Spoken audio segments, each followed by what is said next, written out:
नमस्कार, नया बिहार 7 में आप सबों का स्वागत है। आपके साथ मैं हूं जफर साजिद। अभी मैं बिहार दरभंगा जिला के अलीनगर प्रखंड क्षेत्र का भ्रमण कर रहा हूं।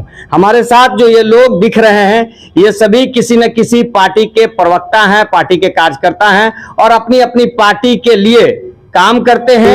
एक खास विषय को लेकर चर्चा में शामिल होने के लिए हमारे साथ आए हैं।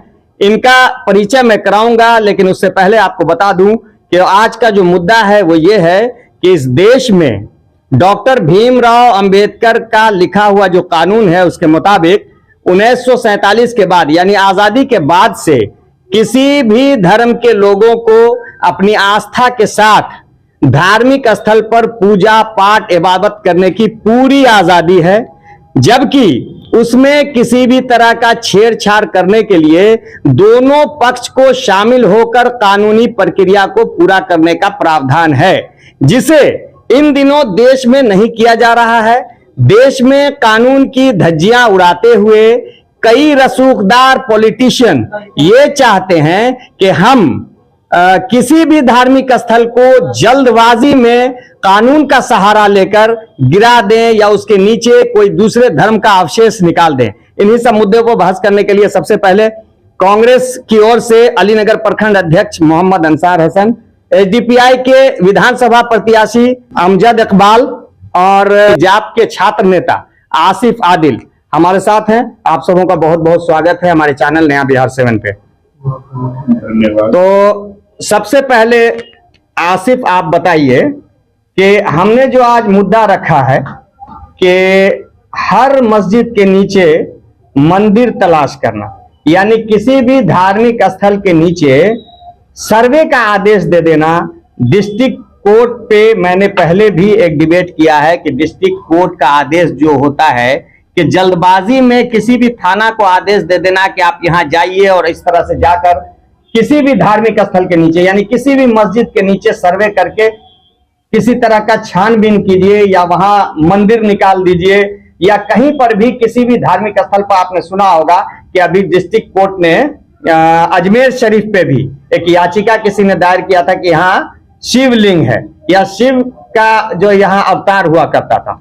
तो इस तरह की जो परिस्थिति देश में बनाई गई है, तो क्या इस देश में विकास के लिए, महंगाई बेरोजगारी को दूर करने के लिए, देश के आर्थिक स्थिति को ऊपर उठाने के लिए इन मस्जिदों के नीचे मंदिर तलाश करने की जरूरत है? क्या सारा विकास धरती के नीचे घुस गया है?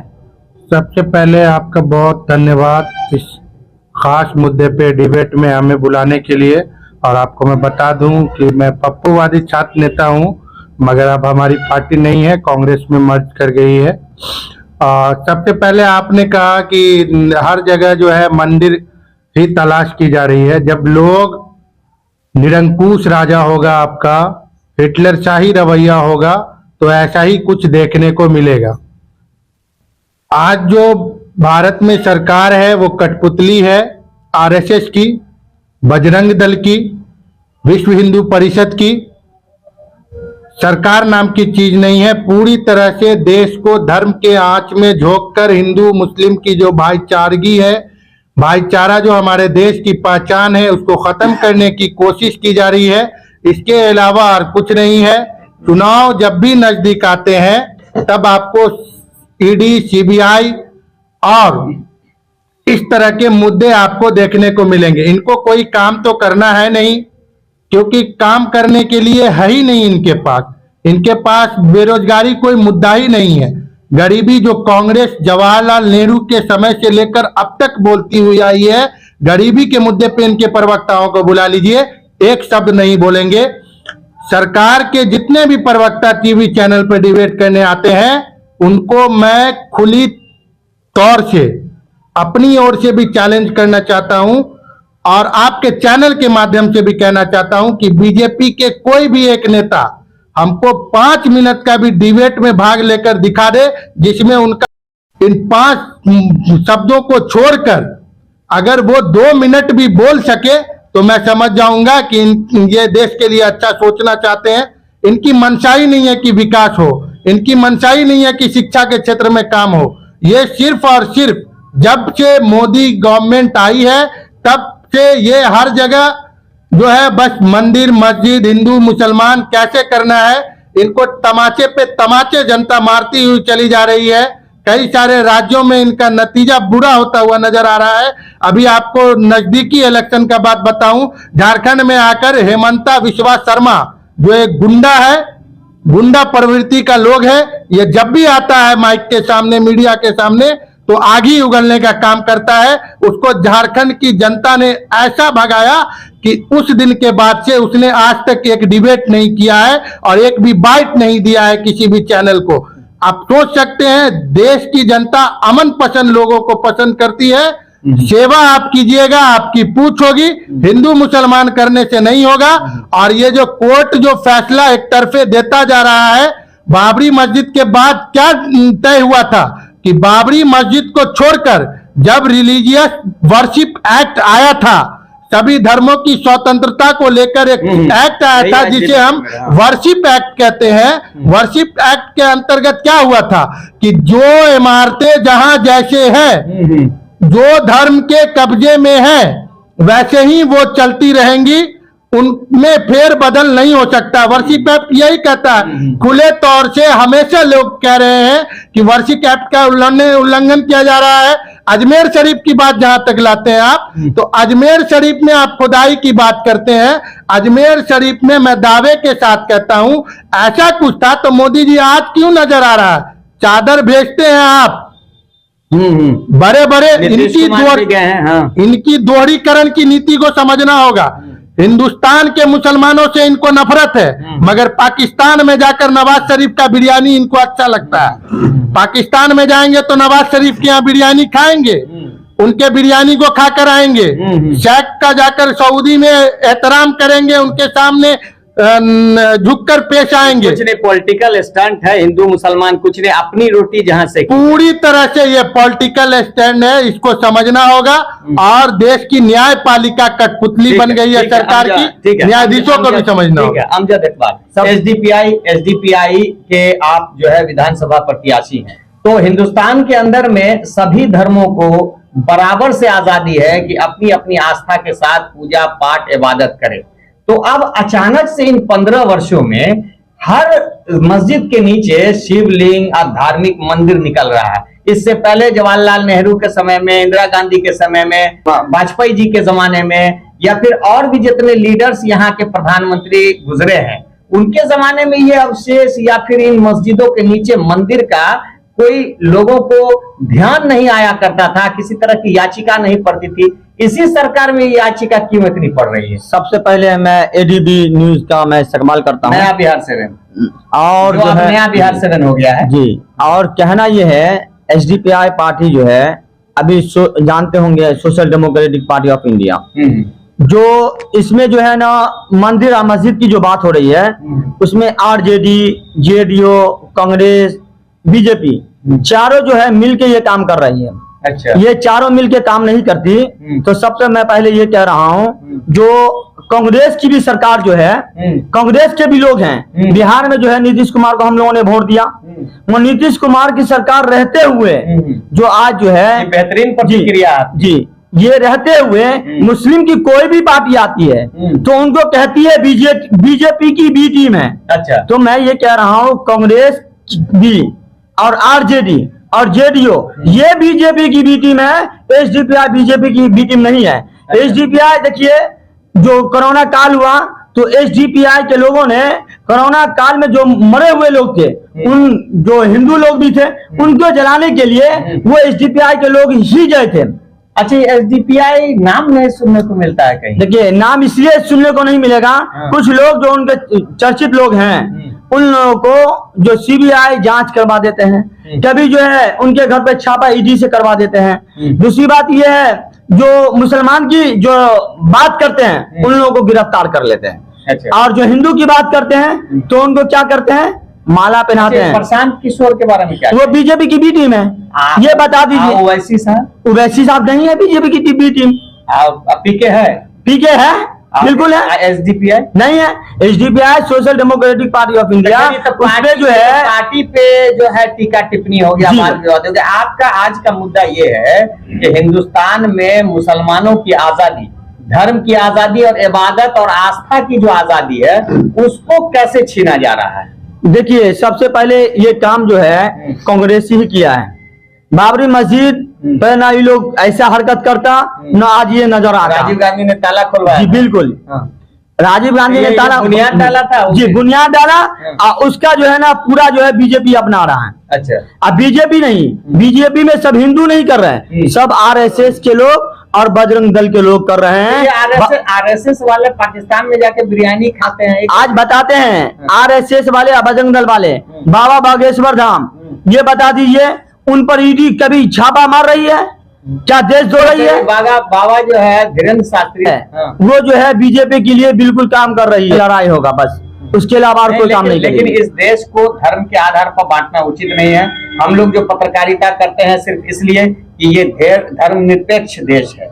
यहाँ सभी धर्म के लोग मिलजुल के रहें जैसे पहले रहते थे, और आजादी में जिस तरह से इन लोगों ने अपना खून और बलिदान दिया, वही राष्ट्र बनाने के लिए आप सभी नेताओं से मेरी रिक्वेस्ट है कि आप सभी लोग इस राष्ट्र को पहले वाला नेहरू वाला राष्ट्र या फिर गंगा जमनी तहजीब वाला राष्ट्र बना। ठीक है, प्रतिक्रिया लेते हैं कांग्रेस के प्रवक्ता से। आपको इन्होंने भी घसीटा है एसडीपीआई ने कि कांग्रेस ने बाबरी मस्जिद का ताला खुलवाया था, क्या कहेंगे इस? देखिए, सबसे पहले आपके नया बिहार चैनल का हमारी ओर से हार्दिक बधाई। और इन्होंने कांग्रेस पार्टी को लिया है, जबकि ऐसी कोई बात नहीं है। ये मुद्दा कांग्रेस बहुत जमाने से 200-300 वर्षों से ही अयोध्या का मामला आ रहा है। और सबसे पहले हमारा ये अपील है, आज की जो हालात है देश के, हिंदुस्तान के जो तहजीब है, हम लोग हिंदू मुस्लिम सिख ईसाई सब मिलकर के इसको बरकरार रखें, गंगा जमनी तहजीब को।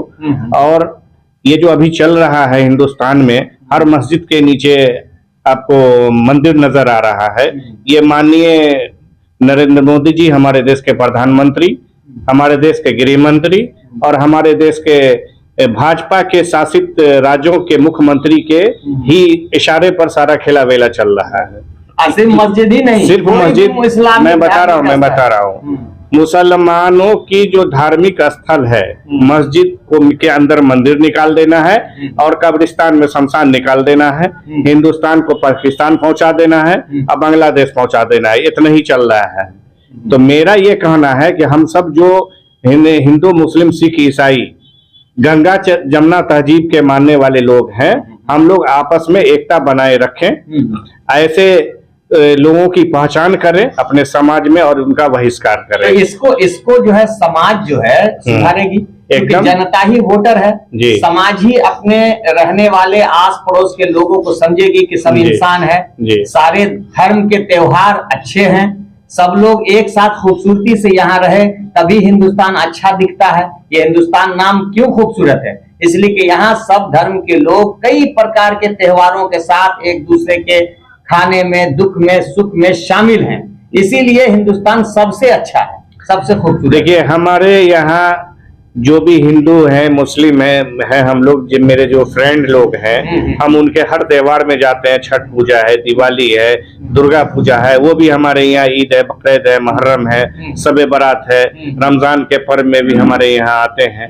तो हम तो उनका सम्मान कर रहे हैं। और उनमें भी जो हिंदू में भी अच्छे लोग हैं, जो भाजपा से जुड़े हुए लोग नहीं हैं, जो बजरंग दल, शिवसेना, आरएसएस से जुड़े हुए लोग नहीं हैं, वो हमारे हर कार्यक्रम में आते हैं, हम उनके हर कार्यक्रम में जाते हैं। यानी इस देश को जोड़ने का काम कोई नहीं कर रहा। इस देश को जोड़ने का काम करने वाले लोग भी इस जमीन पे हैं, इस भारत में हैं, लेकिन इस देश को आपस में एक दूसरे को लड़ाने के लिए जो आरएसएस का विंग्स चल रहा है, कई डिवीजन में बटा हुआ है वो, जैसे बजरंग दल, विश्व हिंदू परिषद हो गया, उसके बाद अभी हिंदू वाहिनी सेना हो गया, अभी धीरेन्द्र शास्त्री जी आ गए हैं, अभी नए लॉन्च हुए हैं मार्केट में, इनको आगे किया गया है। हाँ जी, खाना पीना जो भी हो, ये नया अभी लॉन्च हुआ है मार्केट में कि आप जाइए और हिंदू राष्ट्र बना दीजिए। सबसे कम उम्र का बाबा है जी, सबसे कम उम्र का बाबा है। ये सरकार के संरक्षण में भी ये बाबा है। आप लोग से भी छोटा है जी,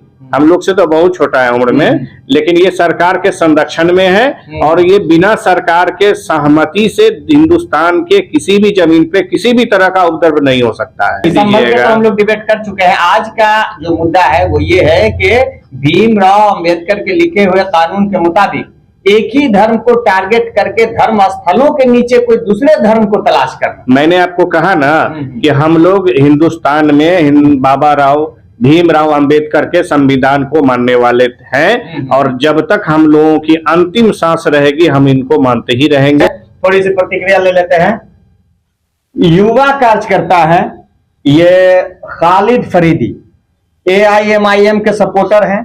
असदुद्दीन ओवैसी की तरफ से उस दिन भी बोले, आज भी बोलते हैं। बेबाक अंदाज रहता है, सच बोलते हैं। क्योंकि उस दिन अकलियत का मुद्दा था पिछले डिबेट में, आज का मुद्दा है किसी भी धार्मिक स्थल के नीचे दूसरे धर्म का अवशेष तलाशना। तो अभी तो दूसरे धर्म पे अवशेष नहीं तलाशा जा रहा है, एक ही माइनॉरिटी को, अल्पसंख्यक को टारगेट करके उनके खानकाहों, उनके धार्मिक स्थल, उनकी मस्जिदों के नीचे कोई भी कहीं से एक याचिका देता है और जिला कोर्ट उसे एक्सेप्ट कर लेती है और उस पर ट्रायल शुरू कर देती है और उसके अंदर सर्वे का आदेश देती है, जिससे आपसी इत्तेफाक बिगड़ता है, लोगों में हलचल होता है और दूसरे कम्युनिटी के लोग वहां पर समझिए एक तरह से मजबूर हो जाते हैं। तो आप क्या कहेंगे इस तरह से हर जगह जमीन खोद खोद कर धर्म को तलाशना और विकास, बेरोजगारी, महंगाई चरम सीमा पर है, उधर किसी भी पॉलिटिशियन का ध्यान नहीं। देखिए, सबसे पहले बहुत बहुत शुक्रिया नया बिहार 7 का जो लोगों तक है, जो सही खबर और ताज़ा खबर पहुंचाने का काम करता है। अब रही बात कि मुल्क की हालत, मुल्क में खास तौर पे जो ये अभी क्या बहुत जमाने से मुद्दत से ही चल रहा है कि दूसरे के किसी मजहबी है जो जगह को वहां पे अपना किसी दूसरी मजहब का जो नुक्स निकाल के किसी तरह से खोज करना। तो अभी बताया था SDPI के जो विधानसभा के प्रत्याशी रह चुके हैं, उन्होंने बताया था कि ये कांग्रेस का किया हुआ है। उनके जवाब में फिर कांग्रेस के बताया प्रवक्ता ने कि ये 300 साल से है, जो बाबरी मस्जिद का मामला 300 साल से पूरा है। लेकिन सबसे पहले मैं आपको बता दूं, बाबरी मस्जिद को गबन करने वाले, बाबरी मस्जिद को बर्बाद करने वाले, बाबरी मस्जिद को शहीद करवाने में सबसे अहम किरदार जो है वो कांग्रेस का है। खूनी पंजा, और कांग्रेस को मैं खूनी पंजा से ही जानता हूं, तो कांग्रेस का है। और बाबरी मस्जिद को शहीद करने में जितना गुनाहगार बीजेपी है उससे जायद है कांग्रेस ने जो 1991 में सबसे पहले 1990 के दरमियान में उन्होंने शुरू किया था। अब रही बात नरेंद्र मोदी कंपनी, ये जो नरेंद्र मोदी कंपनी है इसमें है जो कानून व्यवस्था और आजकल खाकी भी है इसी में शुमार। इन लोगों ने बस एक मजहब को है जो टारगेट बना लिया है, क्योंकि माइनॉरिटी है, कम तादाद में है, और उन लोगों ने सोच रखा है कि इसको है जो हम निशाना बना के इसके साथ किसी भी तरह का जुल्म और ज्यादती कर सकते हैं। हमारी कानून है और हमारा ही कानून चलेगा।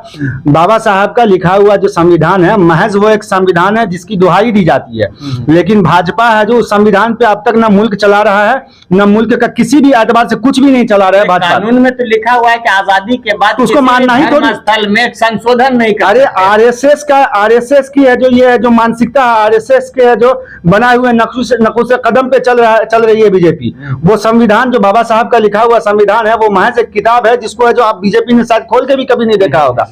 और यहाँ पे अब अभी देख लीजिए क्या हालत बना के रखा है नरेंद्र मोदी एंड कंपनी ने मुल्क का। जब है जो दुनिया AI की पढ़ाई करना चाह रही है तो ये ASI की पढ़ाई पढ़ा रहे हैं सबको, उसमें खुदाई में आप सबको व्यस्त कर रखे, पूरे आने वाली नस्लों को और जो अभी नस्लें चल रही हैं जो दुनिया को समझने की कोशिश कर रही हैं उनको आप है जो खुदाई में व्यस्त करवा रहे हैं। पहले एक वक्त में फेसबुक और यूट्यूब पे चलता था JCB की खुदाई, उसी तरह से आप खुदाई में जमाने को बदायूं में यही मामला और इसके बाद जो मोहन भागवत ने भी कहा कि अब जो हालात है देश में, हर मस्जिद के नीचे शिवलिंग तलाश करना उचित नहीं। देखिए, जहां तक मोहन भागवत के कहने की बात है तो इस पे मैं आपको बता दूं, जो भी दुनिया का कोई भी एक ऐसा शख्स होगा जो भी सही बात कहेगा, कभी भी सही बात अगर उसने कह दिया उसको ये लोग मानने से नहीं रहे हैं। ये इन लोगों को मानना, इन लोगों को मनमाना काम करना है। अभी देखिए, अभी क्या है, कंगना रनौत और एक बाबा है जो सरकारी बाबा है, बहुत अच्छा सा उनका नाम बागेश्वर करके ऐसे, तो ये जो सरकार द्वारा बनाए गए बाबा, सरकारी बाबा, ये सरकारी बाबा ने क्या किया, सरकारी बाबा को बांग्लादेश में हो रहे हिंदू पे अत्याचार नजर आ रहा है, हिंदुस्तान में मुसलमानों का आप छोड़िए, मणिपुर में हो रहा है अत्याचार आपको नजर नहीं आ रहा। उसके लिए आप कभी तो पैदल यात्रा पे नहीं निकल रहे हैं, उसके लिए आपकी तो आवाज नहीं फूट रही है। देश की विकास, चाइना का कब्जा, डोकलाम बॉर्डर ये सब नहीं दिख। नहीं तो बस मुसलमानों का जो इबादत का जगह है, हाँ। इनको सिर्फ वही जगह नजर आती है, क्योंकि इनको पता हो गया है कि मुसलमान है जो तब भी आजादी के वक्त में भी आजादी दिलाने में अहम है, जो किरदार निभाई थी, और अब फिर से मुसलमान है जो यहाँ मुल्क में डेवलप हो रही है, जो अब पूरी दुनिया में इसका एक नाम अलग सा हो जाना है, और हमारे नामो निशान को यही खत्म करने वाली है, हमारे जुल्म को यही खत्म करने वाली है। इस जुल्म को, अपने जुल्म को छुपाने के लिए मुसलमानों पर ये लोग जुल्म कर अच्छा, रहे हैं। कानून जो बना, इस कानून पे किसी भी इंसान को, हम बीच में धर्म की बात अब नहीं करेंगे, किसी भी इंसान को जो इंडियन है, जिसको इंडियन नागरिकता मिली हुई है, वो इंडियन इस मुल्क में कानून के आधार पे जीना चाहता है, तो उसका सहारा कौन है? अगर पुलिस भी नहीं है, कानून भी नहीं है, नेता भी नहीं है, तो आखिर वो कौन सा रास्ता ऐसा अपनाए जो कानून पर अमल करते हुए हम देश का विकास करें? सबसे पहले मुल्क में जो मुसलमानों का ये हालत हुआ है, ये कुछ ऐसी पार्टियां रहीं जिन्होंने हमें जो सेक्युलरिज्म का जबरदस्ती चोला पहना दिया, और हमेशा शांत रहिए, खामोश रहिए, शांत रहिए, खामोश रहिए, और शांति या खामोशी से हम लोगों को घर में बंद करा दिया, हमारे सोचों को जो बंद कर दिया, पिंजरों में बंद कर दिया, हम लोगों को कभी एहतजाज करने का कभी मौका भी नहीं दिया। और यहाँ पे जो कानून बना हुआ है, कानून के दायरे में तो यहाँ पे हम किसी को जीने का हक ही नहीं है, जैसा कि फिलहाल माहौल बना के रखा है नरेंद्र मोदी एंड कंपनी ने, भाजपा वाले ने जो बना के रखा। तो यहाँ पे मुसलमानों के लिए अभी फिलहाल तो कुछ नहीं, लेकिन मुसलमानों को इतना एहतजाज करना होगा, इस तरह से जागना होगा, बार बार है जो कानून का जो दरवाजा खटखटाना होगा, इतना खटखटाना होगा कि उनका सोया हुआ जमीर उसको जगाना होगा, उनके सोए हुए जमीर को है जो बार बार जगाना होगा, झिझकोड़ना होगा कि तुम्हें जो कहते हैं बाबा साहब के लिखे हुए संविधान पे वापस से आना है, तुम किसी है जो कहते हैं वो सरकारी है जो तुम मुलाजिम बन के नहीं रहना तुम्हें। लेकिन इसको मीडिया तो नहीं दिखाएगी। अगर आप प्रोटेस्ट करते हैं, सरकारी मीडिया कहाँ से दिखा पाएगी? चैनल्स जो हैं, जो सैटेलाइट A1 चैनल्स है, वो सब तो आपके नहीं तो आपको सरकारी मीडिया नहीं दिखा पाएगी। आप ही तरह जो इलेक्ट्रॉनिक मीडिया में है, जैसे आपको रवीश कुमार है, ऐसे बहुत सारे हैं, ये लोग आपको ये जो सच हो रहा है मुल्क में, जो सही हो रहा है मुल्क में, वो सही दिखाएंगे। इनको ना हिंदू से मतलब है, ना मुसलमान से मतलब है। ठीक है, जात धर्म, ये जात धर्म जो है, ये इस चीज को अलग रख के हिंदुस्तान के सही निर्माण के लिए जो लोग हमारे चैनल को देख रहे हैं, सभी धर्म के लोग हमारे ऑडियंस हैं, मैं सबके साथ हूं, मैं सबका पत्रकार हूं, सभी पार्टी के लोगों की मैं इज्जत करता हूं।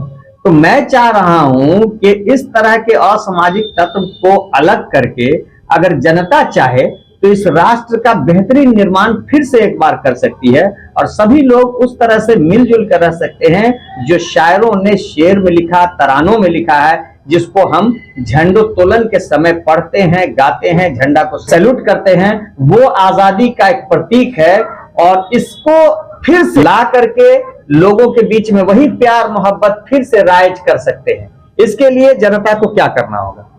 देखिए, सबसे पहले ये जो अभी मुल्क में फिर से अमनो अमा है जो लाने के लिए, ये जो दहशतगर्दी वाली सरकार है, हुकूमत है, जिन्होंने मुल्क में दहशत फैला के रखा है, जगह जगह है जो जुल्म ज्यादती हो रही है। मणिपुर का ही मामला ले लीजिए, अगर मैं कह दूं मुसलमान का, तो लोग कहेंगे कि मुसलमान होने के नाते मुसलमान की बात कर रहे हैं। तो जगह जगह दहशत जो फैला के रखा है, इन दहशत को खत्म करने के लिए ऐसी हुकूमत को हटाना होगा जो हुकूमत सिर्फ घूमने पे और किसी भी मजहब को परेशान करने में, अभी कुछ दिन पहले तो आप ईसाइयों को भी परेशान किया, बौद्ध को भी परेशान किया गया, या सिख को भी परेशान किया गया। तो किसी भी मजहब को परेशान करने में जिनको दिलचस्पी हो, और फिर मुसलमान मुल्क में जाने के बाद आप इस्तकबाली में आप झुक के आदाब पेश करते हो, ऐसी हुकूमत को है जो तख्त ताज से हटाना ही होगा। जनता एक बार एक होकर ऐसा क्या काम करे कि फिर यहाँ इस देश में एक साथ मिलजुल कर सभी धर्म के लोग गंगा जमनी तहजीब को कायम कर सके? यही बात हम कह रहे हैं सर। इस देश को पुनः पटरी पर लाने के लिए हम सभी लोगों को, हिंदू को, मुस्लिम को, सिख को, ईसाई को एकजुट होना होगा, और ऐसे सरकार को उखाड़ करके इस हिंदुस्तान की धरती से फेंकना होगा ताकि पुनः वापस नहीं हो सके। कैसे होगा एकता वाले बेहतरीन राष्ट्र का निर्माण जो आजादी के बाद गांधी, नेहरू और चंद्रशेखर और भगत सिंह, सुभाष चंद्र बोस ने सपना देखा था, अपना बलिदान दिया, खुदीराम बोस फांसी पे चढ़ गए।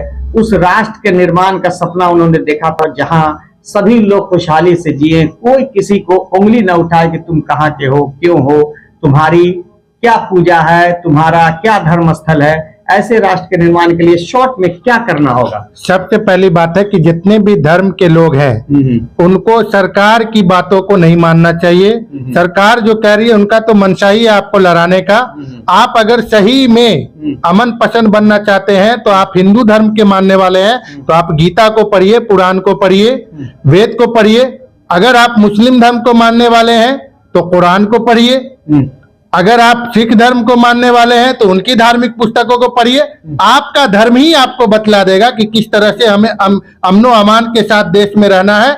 इसलिए किसी की सुनिए मत, सुनिए सबकी, करिए अपने मन की। अगर एकता को देखना चाहते हैं देश में तो राहुल गांधी जी ने जो कहा है मोहब्बत की दुकान खोलना होगा।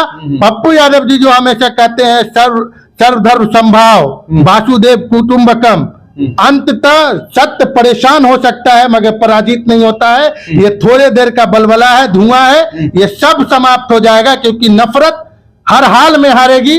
मोहब्बत के सामने नफरत को हारना ही पड़ता है। और मोदी जी की जो हिटलर शाही रवैया है वो खत्म होगी और अंत मोहब्बत की दुकान खुलेगी। चलिए, समय की कमी है, आप सबों ने जिस तरह से अपने अपने विचारों को रखा है, मैं आप सबका बहुत ही शुक्रगुजार हूं और आप सबका बहुत बहुत धन्यवाद यहाँ आने के लिए। बहुत धन्यवाद। आज के लिए बस इतना ही, हमें दीजिए इजाजत। जय हिंद, जय बिहार। सभी ताजा तरीन खबरों के लिए देखते रहिए नया बिहार 7। और आप सभी लोग, आपको आज का डिबेट कैसा लगा इसके बारे में हमें कमेंट लिखकर जरूर भेजें और अधिक से अधिक इस खबर को शेयर करें ताकि सारे हिंदुस्तान वासी इसको देखें।